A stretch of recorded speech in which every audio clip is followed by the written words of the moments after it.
Usa ang sektor sa agrikultura nga grabeng naapektuhan sa Bagyong Odette, sanglit daghang mga humayan, pananom ug mga livestock ang nangaigo. Gumikan ini daghang mga mag-uuma ang nawad-an sa ilang panganabuhian ug negosyo gumikan sa gibining danyo sa maong bagyo.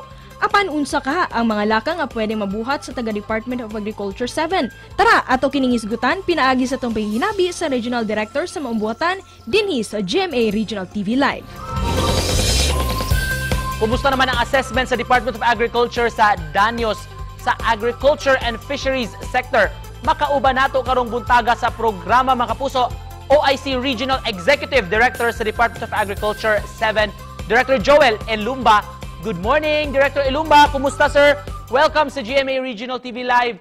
Unsay assessment sa inyong ahensya sa danyos nga gibili ni Bagyong Odette sa sektor sa agrikultura? Okay, una sa tanan, salamat sa oras sa interview, no? Makahatag sa mi og pahayag ngadto sa ato ang mga listeners, televiewers based on the partial damage submitted by the municipalities and provinces nato. Naanatay mga 72,000 hectares nga affected, no? It could be a partial damage sa crops or totally damage sa ato ang crops. Doon na sad tay mga 139,000 farmers, no, nga affected sa ato ang region. This is also a partial report coming from the municipalities and a total loss of 3.3 billion.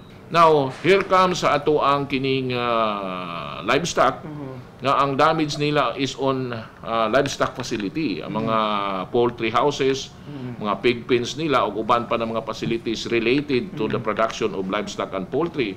Mausay na damage nato diri gawas pa gyud sa live animals. Nagsubmita og quick response fund sa central office nga hopefully matagaan ta og support amounting to kining 300 million, no? So 300 million basig ma-increase pa gani ni kay nagsig daghang pa man abot na mga kining damage report nato. So the rest karon among gitan-aw nabalik na ang supply sa gas, krudo ug uban pa og ang mga tubig. We are hoping and we are looking into the possibilities nga early recovery sa ato ang agri and fishery sector, no? Kay kadtong linya pa sa krudo ug tubig murag ang mga farmers nato ug ang ato mga fisher folks o dili managat kay mulinya ra. No, so karon makita nato nga they are still starting rebuilding their houses. And after ana pagka dunay pagkaon, hopefully nga mabalik na sila sa ilang farming system. Unsay assistance, Director, nga pwede natong mapaabot sa mga mag-uuma ug uban pang apektado gyud kaayo ni Bagyong Odette? Ato mangugitan-aw nga ang dry season cropping dapat maposisyon ang mga seeds. So, usa sa mga quick response fund nato is the provision of kining mga seeds like rice seeds, corn seeds, vegetable seeds, and the rest will follow through in terms of medium rehabilitation plan. So doon na sa tayo long-term plan, labi na gitong pag-repair sa ato ang mga irrigation system nga nga daot, small-scale irrigation facility nga nga daot pod, ang among mga budiga sa rice farmers o corn farmers kinahanglan sa ito mabalik, no? Kaya aron kung doon na sa sila i-harvest dili madaot ang ato ang produce.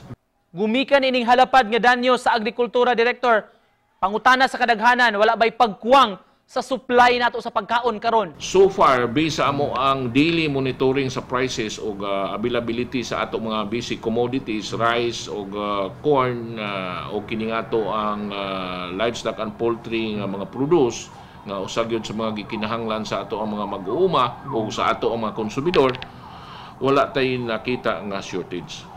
Kaniadto pa, Director, kamo ni advocate na gid ini wa pa ang bagyo nga ipa-insure sa ato mga farmers ang ilang mga crops, ang ilang mga livestock. Unsa man ka-importante kining insurance nganong mudaniman mo sa mga farmers ni ini? Kining insurance, no, labi na gyud sa Cebu, ako specifically sa Cebu. Ang crop livestock insurance sa province of Cebu is a very strong and gitawag namo nga fortunate yun sa mga agri and fishery kuha nato, no, mga farmers and fisher folks. Why? Once nga magpa-insured ka sa usa ka farmers o sa ka mangingisda, magpa-insured ka, ang Cebu province doon na imong doon na apil na ka sa ilahang coverage. Insured ka sa libre ni ha. Gawas pa sa kining PCIC nga insurance. So duha unta imong maklaim kung naka-insured ka. Pero kung wa sa ka maka-insured, luis ta. Muna nga giawhag sa nato atong mga mag-uuma, mga fisher folks nga mo rehistro, no, under PCIC nga insurance o minsan mismo sa kalungsuran nga ang premium or coverage naa sa province of Cebu. And to close this, Director, mensahe nimo sa mga viewers nato, sa mga farmers o sa atong katilingban rong buntaga. Ang usa ra nga mensahe sa Department of Agriculture, usa na niini ang labi na gyud karon nga nagabantay ta sa atong supply. Palihog lang kung may makita mo nga murag increase or sobra kaayo kataas na nga presyo sa atong mga basic commodities diha sa merkado, paki-report lang unsad sa Department of Agriculture diha sa local government units. Kaya ang sa Price Control Council nato, ang local government units ang may kining decision or may katungod pod nga mo hanay sa mga presyo diha sa merkado. Doon na paywa ma-report ninyo kay wa makaabot diha mga technicians o uban pa na mga validation team namo, palihog lang i-report, no, karon matagaan gihapon nato og pagtagad ug matagaan sad nato og solusyon ug ma-appeal gyud sila sa ato ang damage assessment. Daghan kay salamat sa panahon ug sa impormasyon nga gihatag nimo karong buntaga, mga kapuso. OIC Regional Executive Director sa DA7, Director Joel Elumba. Salamat, Director. Salamat pod labi na gyud sa ato ang mga viewers o mga listeners nato. Daghang salamat sa tanan.